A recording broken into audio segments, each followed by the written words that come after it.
Hey guys, what's going on? First book I got for you today is The Power and the Glory by Greene.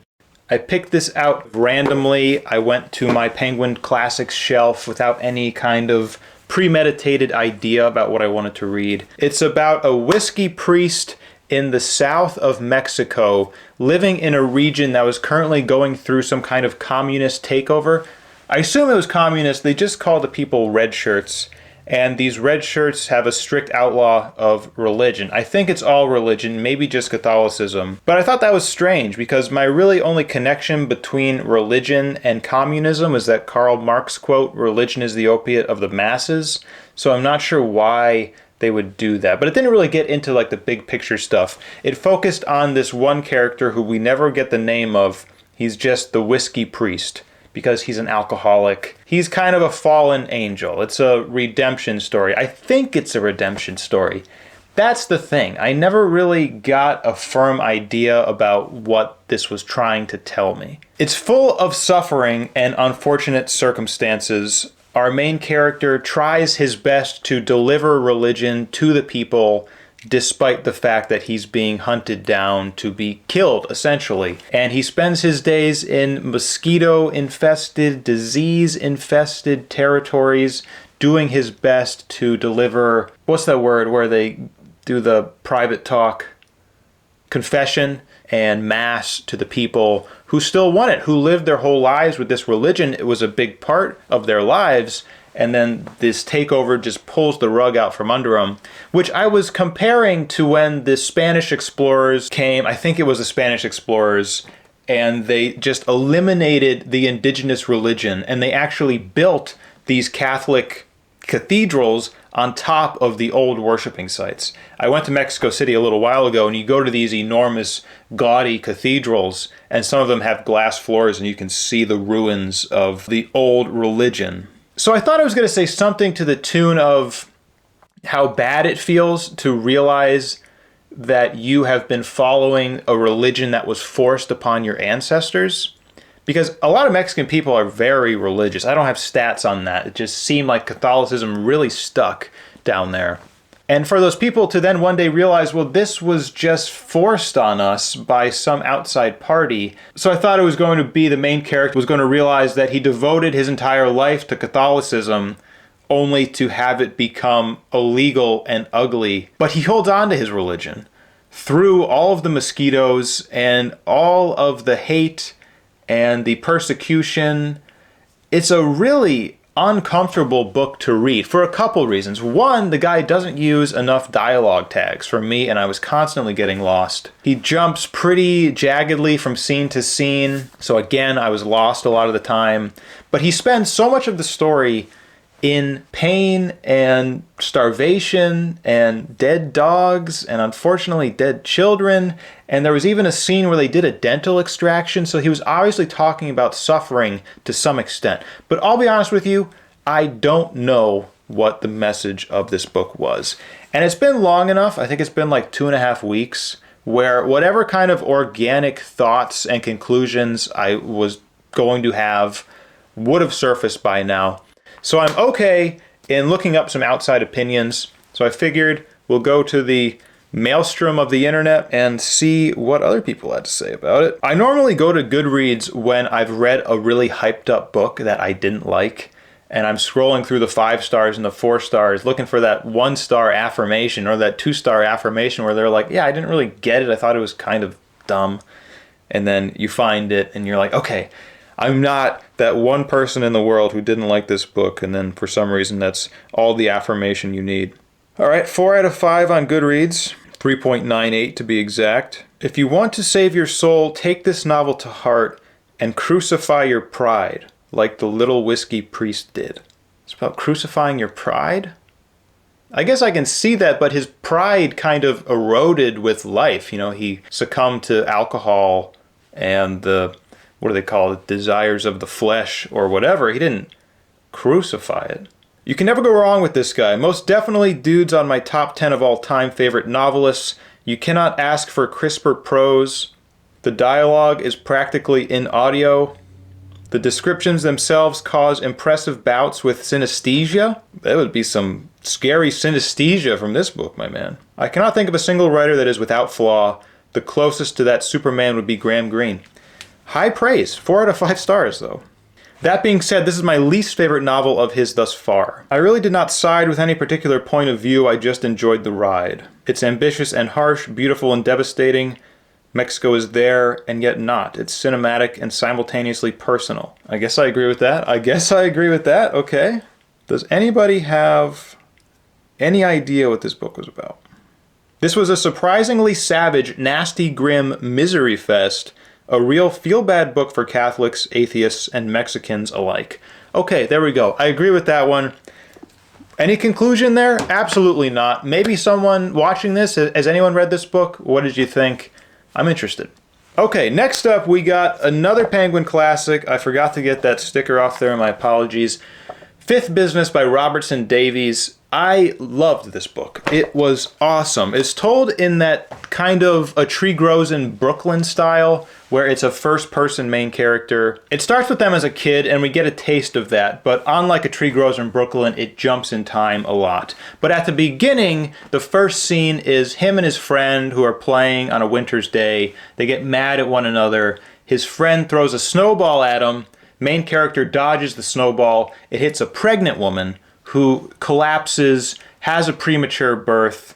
The baby almost dies. The mother almost dies. The mother is rendered an invalid, pretty much, and the main character takes on the guilt of that. Then we jump in time to when he runs away from home to join World War I against his mother's best wishes. In spite of his mother, actually, to spite his mother, he goes to World War I. He becomes a hero. He comes home with a wooden leg, and he ponders what it means to be a hero, and he tries his best to be what the people want him to be. He stays friends with someone from his hometown. The person who threw the snowball, he stays friends with. And that is the really awesome part of this book, is that it has this foil character, and they both have the same experience, and it shows how their lives progressed. I was thinking that the main message was one that I wasn't excited to hear, is this classic, like, you do you, put yourself first, nobody else is going to take care of yourself, so you got to do it kind of mentality. Because this guy was not doing that because he felt the guilt of this woman, and he did his best to help her out. He did his best to help everybody out. He was fifth business. And fifth business is not the hero or the heroine, not the villain, but fifth business. All the other characters, the support cast. That's what he made himself. So I thought the message of this was going to be, don't make yourself fifth business, which I don't agree with. If everyone took that to heart, if everyone only took care of themselves, then everything would fall apart. And it wasn't really a particularly satisfying message for me. The reason why I'm behind in my reading challenge is because I've had to be particularly selfless recently. But it turns out that wasn't the message at all. The real message was about childhood trauma, you could say. That would be the modern interpretation of it. And not necessarily childhood trauma, but just everything that happens to you in the first 15, 18, 20 years that forms this core of personality, this unalterable core. And I hear a lot of people around my age talk about this kind of thing, but generally in a defeatist attitude, because you can't change it. So you are just victim to whatever parenting techniques, whatever failed parenting techniques you were subject to when you were a kid, which is true, but you're not powerless as an adult. You're only powerless if you fail to look at that in the face. Which is what this book makes you do, which is what this book made me do. And it's ugly, right? And you don't want to look at the bad things that shaped you. For me, I was pretty mercilessly bullied in school for being larger, so I had to look at that. And it sucks to make the realization that this select group of assholes has had a big effect on my life. But if I don't make that realization, it's going to be worse for me because I'm trying to figure myself out without all of the pieces. I was bullied, so I'm going to be a bit paranoid around people. I'm going to be reluctant to let them into my life. I walk into a room and I assess threats. This was because I was bullied in school. And yeah, that sucks and I don't like to look at it, but it is what it is. That's my core. But as an adult, the game changes. It's not about changing your core. It's about changing the way that you react to it. And it's about putting up these flags in your head where, for whatever reason, this guy I just met, he's being nice to me. Why is he being nice to me? Is he trying to goad me into some vulnerable place? Am I being lulled into a false sense of security? No, that's not it at all. This is my predisposition failing me. And that's fine. I know this now. So, a pretty deep book. I think a book that everyone should read and think about. What makes you you? And think about the ugly things that make you you. Because especially in this age of distraction, I feel like you get to the precipice of that kind of thought, but there is infinite ways of ignoring it and distracting yourself. You take out your phone, you look at some reels, you look at some shorts, and like that blast in Harrison Bergeron, Kurt Vonnegut, that goes through your ears, and then, you put your phone down and you're like, oh, what was I thinking about? I don't know. Let's move on. You can go through that cycle over and over, or you can actually look at it and try and change it from the inside. Recommended. Highly recommended. It's also a part of a trilogy, which I find hard to believe because where could they go? But I'm interested to read them. Okay, next up, I was going to complete the trio of Penguin classics with The Iron Heel by Jack London, which I got from thrift books on eBay. I took the gamble. I spun the wheel on a very good book, and I received this definitely, I would classify as an acceptable book. It's got writing in it. It's got a big sticker on it. The back cover was just bent in half. Some would call that disgusting, but I just call it unfortunate. And not that this made me not read the book. This is an extremely readable book. But I just needed something a little lighter, a little shorter. So I picked up this book of poetry by Robert Frost, which I've been wanting to read.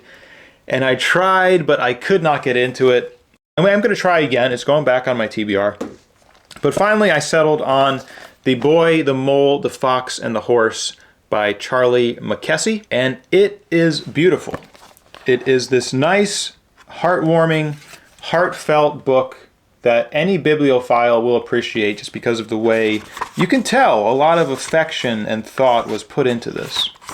It's got this very fancy writing, which was at times illegible, but it adds to the whole feel of the book. And it's just about this young boy who stumbles upon these creatures, starting with the mole, who's very carefree. He likes cake.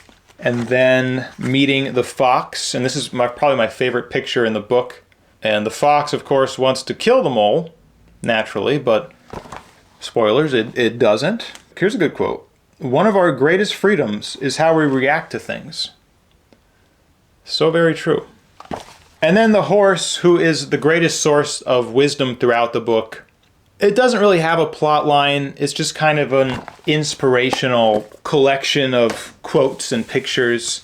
And it does somehow shortcut into your genuine receptors or something. Just the way it's written and the way it's drawn, it feels like he did it right in front of you. It is a pure injection of positivity and optimism, but you can taste it a little bit going down. But I think that's only because you can go through this thing in like 15 minutes. Maybe if you're really digesting it, if you're really absorbing all the pictures, it'll take you like half an hour. And I compare it a lot to The Alchemist. But The Alchemist at least required a few hours of reading. You got invested in the characters. I feel like anything that you go through in 20 minutes, it's hard for me to accept that as something that can affect me to a certain degree. Perhaps that's a failing of my own. But I thought it was beautiful, and I thought it was heartfelt, and I can't imagine critiquing something that was meant only to cause good and positivity in the world any more than I already have. Beautiful book. Glad I picked it up. And also, it stays on my shelf, and unlike pretty much all the other books on my shelf, like, you can't pick out anything here. Like, if I picked out this book here, I can't get a sense of this in 15 minutes at all. Well, maybe a sense, but you get a very tiny sense of it. Whereas you pick that book off your shelf and you can kind of re-ingest it in 15 minutes. All right, so I am very behind in my reading challenge, but I think next time I'm going to go for 3 vintage sci-fi books. Let me go get them. It is going to be some combination of these books. And to that snide comment I got about stealing all of Bookpild's recommendations. Yes, it's exactly what this is. I appreciate that guy's opinion. I think we're very similar. I think we enjoy the same books. So I take his recommendations. Sue me. And also, might not be any of these. I have a whole lot to choose from on my eBay shelf right now.